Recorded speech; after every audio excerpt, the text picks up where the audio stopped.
Атаның қамқоршың боп аталады. Кішілер кісілерді сыйламаса, халқынан қалай ғана баталады. Сөзіңнің түзі ашты болмас екен, көңіліне теңгедей бұл қонбас екен. Баладан рахат көрем деп жүргенде, көз жасы етегіне толмас екен. Ең биік мәртебемен бағалашы, атанан бәйтерегің саялашы. Балам деп бір-екі ауыз ақыл айтса, сен оған қабақ түйіп қарамашы. Арқалап жеткізді әкең арқасына, желді күн паналадың қалқасына. Төгіліп маңдай тері бала үшін, жинаған жарты жармақ қалтасына.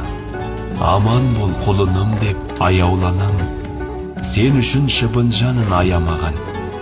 Құрсағын тауға тасқа соқпай онай, іштегі нәрестесін аялаған. Қартайса қасында бол, алыстама, шықсаң да айналып кел марысқа да. Жүрегі ата-анаңның ауырады, оларға қатты сөйлеп дауыстама. Солармен орындалған армандарын, солармен бүгін міне жанған бағың.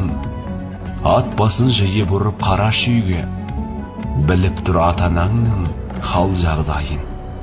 Жүрсе де мұз жастанып отырда да, ойламай ол мен қызын жаталама. Алтыннан шекпен киіп хан болсаң да, сәлем бер тақтан түсіп ата-анаңа.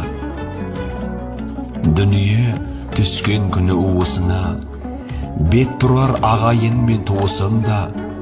Бүгін берген ділдасын ертең сұрар, қарайма қиналған тұрмысына.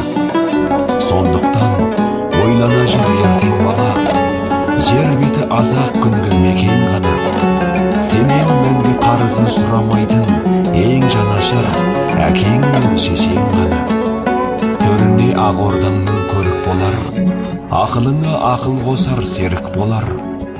Анашың қартай сегер кемпір деме, ырысың дастарханнан кеміп қалар.